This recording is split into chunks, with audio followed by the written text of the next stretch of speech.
Assalamualaikum warahmatullahi wabarakatuh. Halo teman-teman, sebelumnya kenalin namaku Alan, bukan keturunan bule tapi aku asli Jawa. Jawaban atas doa-doamu. Dan aku sedikit kecewa ya dengan namaku Alan ini. Tak kirain orang tuaku itu ngefans sama orang-orang bule seperti Alan Walker, Alan Smith, Alan Jackson. Ternyata Alan itu berasal dari bahasa Jawa dan ada kepanjangannya Alan, anak lanang atau anak laki-laki. Dan aku ini seorang pekerja lepas, lebih banyak lepasnya daripada bekerja. Aku juga berasal dari keluarga yang pas-pasan. Jadi ya belanja pas ada duit, masak pas ada beras, makan pas ada tetangga jatan. Jadi kalau kita mau makan itu nunggu tetangga jatan dulu baru bisa makan.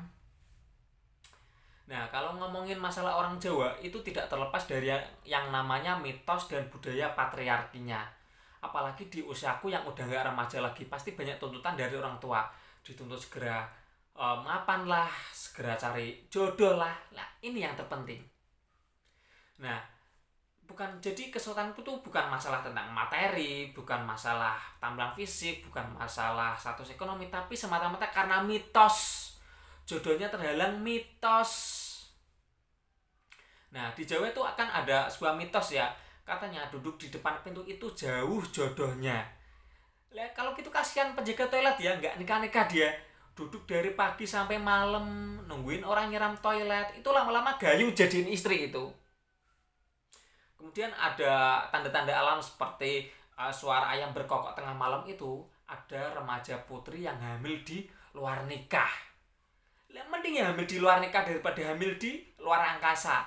Nggak ada bidan soalnya, susah mau naik apa, UFO.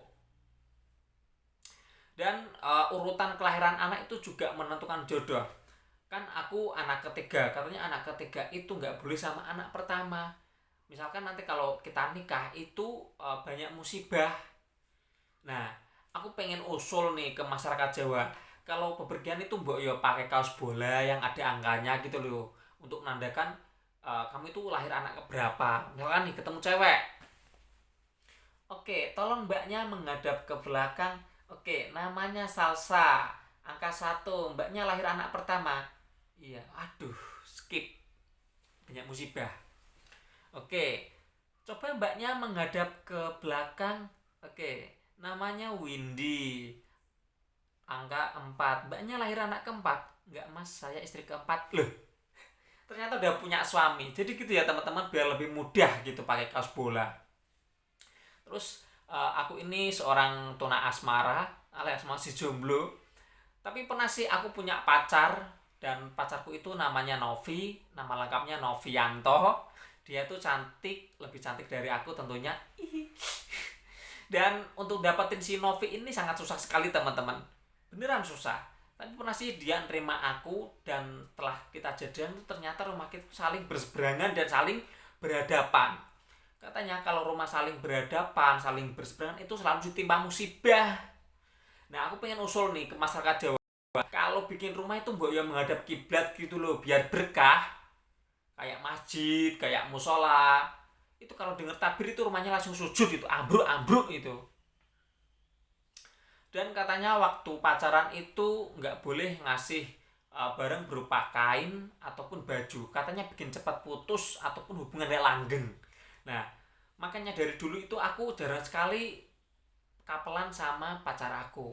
Nggak kayak teman-teman yang lain pakai baju couple, si cewek ada tulisannya I love you, si cowok I love you too, si cewek ada tulisannya aku milikmu, ada panahnya ke kanan, si cowok ada tulisannya aku milikmu, panahnya ke kiri. Itu lama-lama kayak traffic light itu ya, kayak rambu-rambu berjalan itu. Dan aku pernah sih dulu pernah kapelan sama pacar aku pakai baju putih, depannya ada tulisan Tuturian Dayani. Ternyata pacarku satu sekolahan. Kembali ke masalah mitos tadi ya. Dari kecil itu kita memang selalu dicekokin yang namanya mitos. Misalkan ada lagi nih, katanya kamu nggak boleh duduk di atas bantal, nanti pantatnya bisulan. Nah, aku pernah nyoba nih, apakah benar duduk di atas bantal itu bikin bisulan? Ternyata nggak bisulan, tapi aku dimarahin. Ternyata yang aku dudukin itu kepala bapakku yang masih nempel di atas bantal, masih dibuat tidur ternyata. Kemudian ada lagi, katanya kalau masakan pacar kita itu rasanya asin banget, itu menandakan kalau si pacar kita tuh cepat-cepat minta nikah. Nah, kalau gitu aku tuh penasaran sama tukang asinan di dekat rumahku itu. Sampai sekarang itu istrinya tuh berapa gitu loh. Tiap hari bikin asinan terus. Ya, kembali ke masalah jodoh, tapi aku pernah sih hampir dapet jodoh yang ideal menurut aku ya.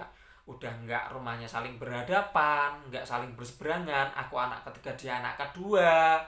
Tiba-tiba ada ayam berkokok tengah malam. Bodoh amat, itu mungkin ayamnya lagi tahajud. Sekian dari saya. Wassalamualaikum warahmatullahi wabarakatuh.